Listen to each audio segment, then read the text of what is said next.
Hello ದೋಸ್ತ, ಈ video ಚುಚ್ಚುಚ್ಚೋರದು ಅಂದ್ರೆ ಚಾಡ ಹೇಳೋರದು. ಚಾಡ ಹೇಳೋರಿಗೆ ಚಾಡ ಕೇಳೋರಿಗೆ ಹೆಂಗಿರುತ್ತೆ ನೋಡ್ರಿ. ಚಾಡ ಹೇಳೋದ್ರಿಂದ ಯಾರಿಗೆ ಏನಾಗ್ತದೆ ಅಂತ ಅನ್ನೋದು ಈ ವಿಡಿಯೋದಾಗ ನಿಮ್ಗೆ ಬಿಡಿಸಿ ಹೇಳ್ತೀನಿ. ಒಬ್ಬ ಭಾಳ ಒಳ್ಳೆ ಮನುಷ್ಯ ಇರ್ತಾನ, ಒಬ್ಬವ ಬರೇ ಇದೇ ತೆಗ್ದಾನೆ.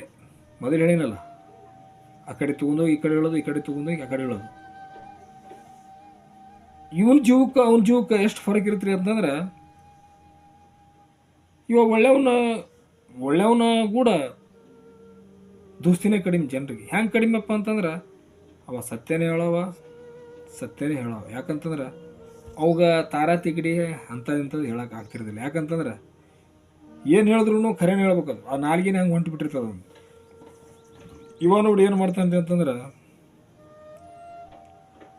ನಿಮ್ಮದು ತೊಗೊಂಡೋಗಿ ನಮಗೆ ಹೇಳೋದು, ನಮಗೆ ತೊಗೊಂಡೋಗಿ ನಿಮ್ಗೆ ಹೇಳೋದು, ಹೌದಿಲ್ಲ? ಹಿಂಗಾಗಿ ಏನಾಗ್ತಾವ್ರಿ ಅಂತಂದ್ರೆ, ಮನುಷ್ಯನ್ಯಾಗ ಬಿರುಕು ಬಿಡಕ್ಕೆ ಚಾಲು ಮಾಡ್ತಾವ. ಇವ ಏನು ಮಾಡ್ತಿರ್ತಾನೆ ಅಂತಂದ್ರೆ, ತನ್ನ ಲಾಭಕ್ಕಾಗಿ ತಾನು ಬದುಕೋ ಸಲಾಗಿ ಒಂದು ಒಳ್ಳೆ ದೋಸ್ತಿ ಕೆಡಿಸ್ತಾರೆ. ಇವರು ಒಳ್ಳೆ ದೋಸ್ತಿ ಕೆಡಿಸ್ತಾರ, ಆಮೇಲೆ ಸಂಸಾರನ ಕೆಡಿಸ್ತಾರ.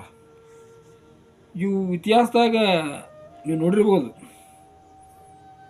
ಒಂದು ದೊಡ್ಡದೊಂದು ಇತಿಹಾಸನೇ ಐತಿದು. ಏನೈತಪ್ಪ ಅಂತಂದ್ರೆ, ಶಕುನಿ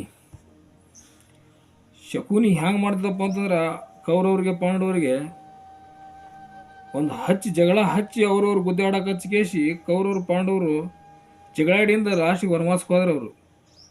ಅವ್ರು ಯಾಕೆ ಹೋದ್ರಪ್ಪ ಅಂತಂದ್ರೆ, ಇಂಥವ್ರಿಂದನೇ ಏನಿಲ್ಲ ಅದಾರಲ್ಲ, ಆ ಕಡೆ ತೊಗೊಂಡು ಈ ಕಡೆ ಹೇಳೋದು, ಈ ಕಡೆ ತೊಗೊಂಡು ಆ ಕಡೆ ಹೇಳೋದು. ಅವ್ರಿಗೆ ಏನಾಗ್ತದಪ್ಪ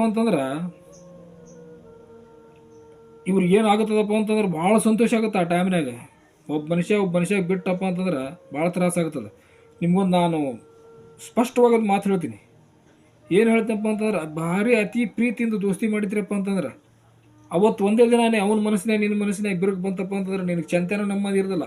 ನೀನು ಊಟ ಮಾಡೋಕೆ ಹೋದ್ರೂ ಊಟ ಹೋಗಂದ್ರೆ. ಯಾಕೆ ಹೋಗೋದಿಲ್ಲಪ್ಪ ಅಂತಂದ್ರೆ, ದೋಸ್ತಿನೇ ಆ ಟೈಪ್ ಬೆಳೆದಿರ್ತದೆ. ಇಂತಿಂಥ ದೋಸ್ತಿನೂ ಕೆಡಿಸ್ತಾರೆ ಇವ್ರು. ಯಾರಪ್ಪ ಅಂದ್ರೆ ಚುಚ್ಚೋರು.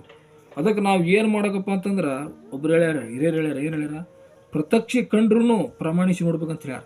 ಅದಕ್ಕೆ ನಾವು ಇವ್ರ ಮಾತಿಗೆ ಬೆಲೆ ಕೊಡಲಾರ್ದೇ ನಮ್ಮ ಭಾವನದಾಗ ಏನೇನೈತೆ, ನಾವು ಹೆಂಗದೀವಿ ಅಂತ ಅನ್ನೋದು ನೇರವಾಗಿ ಮಾತಾಡಿ ಫುಲ್ ಪ್ರಾಬ್ಲಮ್ ಸಾಲ್ವ್ ಮಾಡ್ಕೋಬೇಕು. ಯಾಕಂತಂದ್ರೆ ಚುಚ್ಚೋರ ಮಾತಿಗೆ ಎಂತಿಂಥ ಮಹಾರಾಜರು ಹೋಗಿಬಿಟ್ಟಾರ.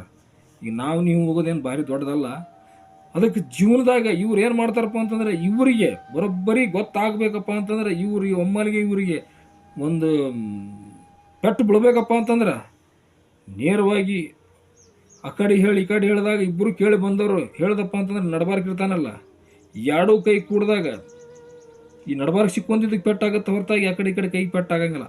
ಅವಾಗ ಗೊತ್ತಾಗುತ್ತೆ ನಾ ಏನು ಹೇಳಿದ್ದಪ್ಪ, ನಾ ಏನು ಮಾಡಿದ್ದೆ, ಅಂಥದ್ದು ಬಂತಪ್ಪ ಅಂತ ಕೇಸಿ. ಅದಕ್ಕೆ ದಯವಿಟ್ಟು ಯಾರು ನೀವು ಇಂಥದ್ದು ಹೇಳೋದು ಕೇಳೋರು ಮಾಡೋರಿದ್ರಪ್ಪ ಅಂತಂದ್ರೆ ಅಂಥ ಕೆಲಸ ಮಾಡಬೇಡ್ರಿ. ಯಾಕಂತಂದ್ರೆ ಅದಕ್ಕೆ ಬೆಲೆ ಇರೋದಿಲ್ಲ. ಚುಚ್ಚೋ ಮಾತಿಗೆ ಬೆಲೆ ಇರೋದಿಲ್ಲ. ಆಮೇಲೆ ಅವ್ರು ತೊಗೊಂಡೋಗಿ ಇವ್ರು ಹೇಳೋರಿಗೂ ಬೆಲೆ ಇರೋದಿಲ್ಲ. ದಯವಿಟ್ಟು ಅಂಥವು ಏನಾರ ಇದ್ದವಪ್ಪ ಅಂತಂದ್ರೆ, ಅಂಥ ಭಾವನೆಗಳು ಇದ್ದವಪ್ಪ ಅಂತಂದ್ರೆ ಸುಟ್ಟಾಗ್ಬಿಡ್ರಿ. ಯಾಕಂತಂದ್ರೆ ಅದರಿಂದ ಜಯ ಇಲ್ಲ. ನೋಡಿರಿ, ನಿಮ್ಗೊಂದು ಮಾತು ಹೇಳ್ತೀನಿ ನಾನು. ಏನು ಹೇಳ್ತೀನಪ್ಪ ಅಂತಂದ್ರೆ, ಒಂದು ದಿನ ಇದು ತಿಳಿತಪ್ಪ ಅಂತಂದ್ರೆ ನಿಮ್ಮ ಜೀವ ಇದ್ರೂ ಸತ್ತಂಗೆ. ಹೆಂಗಂತ ಕೇಳು, ಅವರಿಬ್ಬರು ಕೈ ಬಿಟ್ರಪ್ಪ ಅಂತಂದ್ರೆ ಊರಾಗ ಗೊತ್ತಾಗ್ಬಿಡುತ್ತೆ, ಮಾರೆ ಅಂಥವ್ರು ಬಿಟ್ಟಾರ ಒಳ್ಳೆ ನೀತಿ, ಈ ಸುಳಮಗನ ದಗದಾನೆ ಇಂಥ ಇರ್ತಾವ, ಇವು ಬರೀ ಆ ಕಡೆ ಹೇಳೋದ ಮಾಡ್ತಾನೆ ಬಾ ಅಂತ ಕೇಸಿ ಕಿಮ್ಮತ್ತಿರೋದಂಗೆ ಮಾಡ್ತಾರೆ. ಅದಕ್ಕೆ ದಯವಿಟ್ಟು ಈ ವಿಡಿಯೋ ನಿಮ್ಗೆ ಸರಿ ಅನ್ನಿಸ್ತಪ್ಪ ಅಂತಂದ್ರೆ ಲೈಕ್ ಮಾಡಿರಿ, ಶೇರ್ ಮಾಡಿರಿ. ಆದ್ರೆ ಸ್ವಲ್ಪ ನನ್ನ ಬಾಯಿಯಿಂದ ಬರೋ ಟೈಮ್ನಾಗ ಒಂದು ಶಬ್ದ ಏನಾರು ಕೆಟ್ಟ ಬಂದಿತ್ತಪ್ಪ ಅಂತಂದ್ರೆ ಕ್ಷಮಿಸ್ರಿ. ಯಾಕಂತಂದ್ರೆ ಅದು ಹೇಳೋ ಟೈಮ್ನಾಗ ಸ್ವಲ್ಪ ಓಸ್ ಬಂದು ಹೇಳಿರ್ತೀವಿ. ದಯವಿಟ್ಟು ಕ್ಷಮಿಸ್ರಿ. ಯಾಕಂತಂದ್ರೆ ನಾವು ನಾಲಿಗೆ ನಮ್ಮದು ಸ್ವಲ್ಪ ಮಿದು ಆಗ್ಯದ. ಆದ್ರೆ ಸ್ವಲ್ಪ ಏನಾರು ತಪ್ಪಾಗಿತ್ತಪ್ಪ ಕ್ಷಮಿಸ್ರಿ. ದಯವಿಟ್ಟು ಕ್ಷಮಿಸ್ರಿ ಈ ವಿಡಿಯೋ ನೋಡೋರು.